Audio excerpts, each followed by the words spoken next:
Dear student, AKUEB board का जो syllabus है फर्स्ट चैप्टर बेसिक स्टैटिस्टिक्स, उसका फर्स्ट एसलो हम डिस्कस करने जा रहे हैं, जिसमें ये कहा गया है कि construct a group frequency table using direct and tally mark method. मतलब हमने ग्रुप फ्रीक्वेंसी टेबल बनानी है और उसमें जो डायरेक्ट मेथड और इनडायरेक्ट मेथड, डायरेक्ट मेथड और टेलीमार्क से हमने फ्रीक्वेंसी टेबल बनानी है।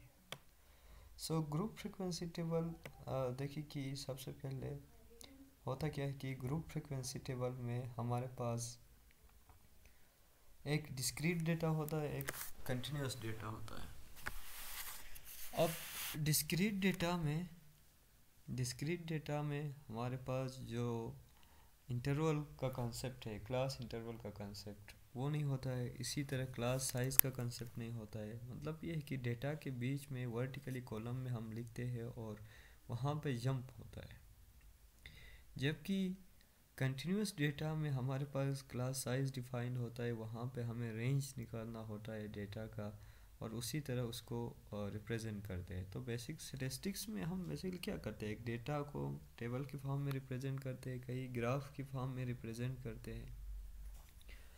तो लेट सपोज कि हम डिस्क्रीट डेटा की अगर हम बात करें, तो डिस्क्रीट डेटा में देखें कि इसमें मैंने क्या लिखा है कि individual data is separated, no class size needed. कोई क्लास साइज की नीड नहीं है, डेटा आपके पास सेपरेट होता है। और इसी तरह कंटिन्यूस डेटा में देखें कि कंटिन्यूस डेटा क्या होता है, data is between class lower limit और फिर अपर लिमिट में हो जाता है। ये लोअर लिमिट और अपर लिमिट के अंदर होता है और डेटा के बीच में कोई जंप नहीं होता है, no jump between the data. Let suppose हम डिस्क्रीट डेटा के लिए हम फ्रिक्वेंसी डिस्ट्रीब्यूशन टेबल बनाने जा रहे हैं। FDT means frequency distribution table. हमारे पास डेटा है 1 2 2 6 6 है और 3 4 है, 5 है और 5 3 टाइम्स है। तो देखिए कि इस डेटा को हमने रिप्रेजेंट करना है फ्रिक्वेंसी डिस्ट्रीब्यूशन टेबल में और इसको हम रिप्रेजेंट करना चाह रहे हैं डिस्क्रीट डेटा के फॉर्म में। तो डिस्क्रीट डेटा के फॉर्म में अगर हम इसको रिप्रेजेंट करना चाहते हैं और फिर उसमें देखिए कि हमें जस्ट फ्रिक्वेंसी और उसकी नीड होती है टेलीमार्क की।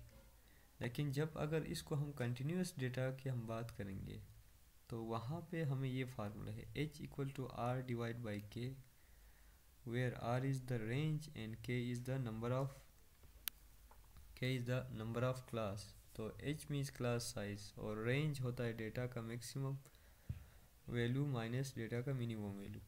अब लेट सपोज कि हम वही जो डेटा था उसको हम discrete data frequency distribution table में हम इसको रिप्रेजेंट करना चाहते हैं और डेटा को हमने क्या किया है कि वर्टिकली कॉलम में हमने लिखा है। ये डिस्क्रीट डेटा है। 1 देखिए 1 के बाद फिर क्या है, 2 है और फिर 3 है, फिर 4 है, फिर 5 है, फिर 6 है। फर्स्ट कॉलम की बात कर रहा हूँ, डेटा से नीचे डेटा एक्स से मैंने रिप्रेजेंट किया है। उसके बाद T.M मीन्स टेलीमार्क।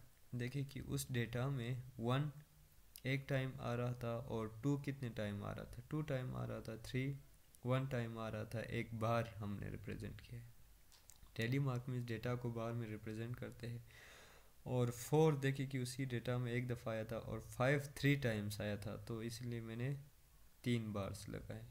इसी तरह 6 आप देखिए कि उस डेटा में 2 टाइम्स था, जो कि यहाँ पे आप देख सकते हैं इस डेटा में।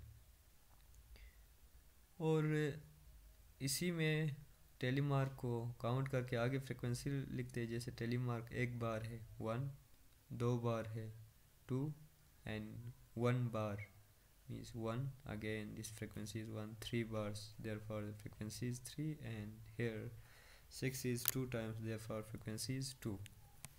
So जब हम बात करते हैं डिस्क्रीट डेटा की अगर हम बात कंटिन्यूस में इसको मैं अगर रिप्रेजेंट करना चाहूँ कंटिन्यूस डेटा में और इसको फ्रिक्वेंसी टेबल बनाना चाहूँ, तो देखिए कि हमारे पास जो H था, H=रेंज डिवाइड बाय K था। K आपने चूज़ करना होता है। ख़ुद से कि आपने कितनी क्लास बनानी है। तो मेरे पास डेटा ये था, उसका मैंने रेंज निकाला है highest value minus lowest value, जो कि रेंज 5 आ रहा है। Number of class, let suppose मैंने चाहा कि 2 क्लासेस में मैंने डेटा को रखना है, तो 2 मैंने सेलेक्ट किया है। 5 डिवाइड बाई 2 करने से 2.5 आ रहा है। जब भी आपके पास डेसिमल में आ जाता है तो आप उसको राउंड ऑफ करें। 2.5 को मैंने राउंड ऑफ करके 3 किया है। इट मीन्स मेरे पास क्लास का जो साइज़ है वो 3 है। सो 3 मैंने रखना है। ये हम कंटिन्यूस डेटा की बात कर रहे हैं। कंटिन्यूस डेटा में मैं इसको रिप्रेजेंट कर रहा हूँ। अब देखिए कि कंटिन्यूस डेटा में सबसे पहला काम क्लास इंटरवल होता है। सी आई मीन्स क्लास इंटरवल। उसके बाद टेलीमार्क और फ्रिक्वेंसी, वही जो डिस्क्रीट डेटा में भी, डिस्क्रीट में फ्रिक्वेंसी टेबल में हम इसको रिप्रेजेंट कर रहे थे। अब देखिए कि 1 से मैंने एक डैश लगाया और 3 1 को लोअर लिमिट कहते हैं और 3 को अपर लिमिट कहते हैं उसी एक क्लास का। ये एक क्लास है, first class, and then 4 to 6 2 class, क्योंकि हमने K2 सेलेक्ट किया था।